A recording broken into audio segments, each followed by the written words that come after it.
present by Bajpyari S Music.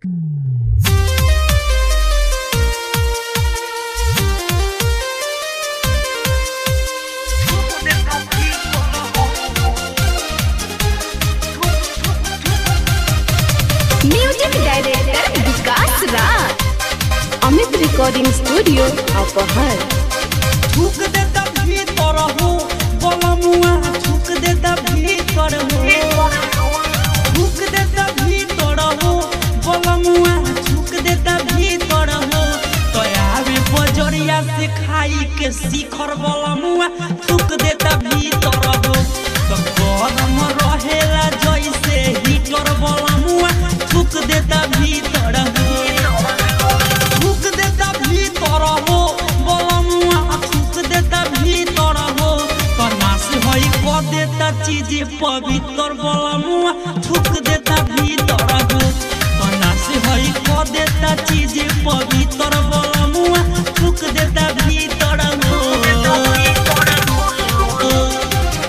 Present by Bajpyari S Music.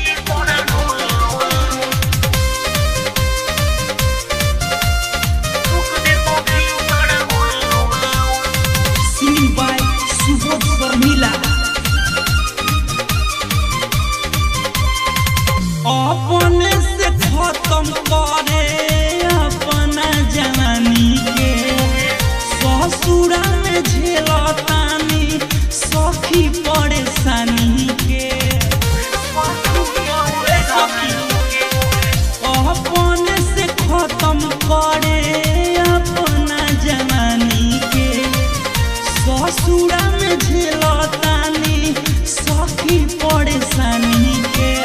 थूक देता भीतर हो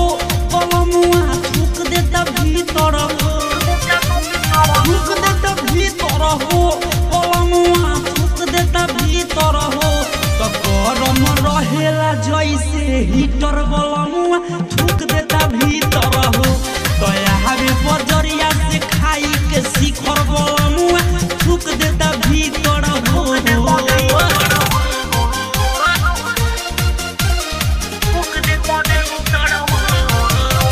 Music Director Vikas Raj. ओठावा के लाली बिंदिया सोया के सरा पीला शौक होला सोया का दो सौतीन के साटेला ओठावा के लाली बिंदिया सोया के सरा पीला शौक होला सोया का दो सौतीन के साटेला थूक देता भीतर हो बोलमुआ थूक देता भीतर हो थूक देता भीतर हो बोलमुआ थूक देता भीतर हो तो अपना के बनेला बहुते सुपर बोलमुआ थूक देता भीतर हो तो आहारे बजरिया से खाई के शिखर बोलमुआ थूक देता भीतर हो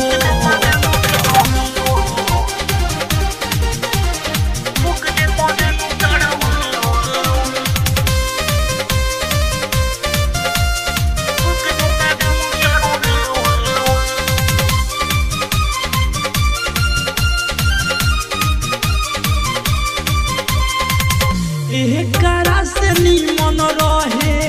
नैहर के यारा सुबह सोरो मिला सोटे आवे पिछुआरा एकरा से निमन रहे नैहर के यारा सुबह सोरो मिला मिले धोई के पाजरा भीतर हो बोलमुआ थूक देता भीतर हो थूक देता भीतर हो बोलमुआ थूक देता भीतर हो तो अमित अवधेश तू बड़ा बड़ी चीटर बोलमुआ थूक देता भीतर हो तो संतोष अमित तू बड़ा बड़ी चीटर बोलमुआ थूक देता भीतर हो थूक देता भीतर हो बोलमुआ थूक देता भीतर हो थूक देता भीतर हो। थूक देता भीतर हो तो आवे बजरिया से खाई के शिखर बलमुआ थूक देता भीतर हो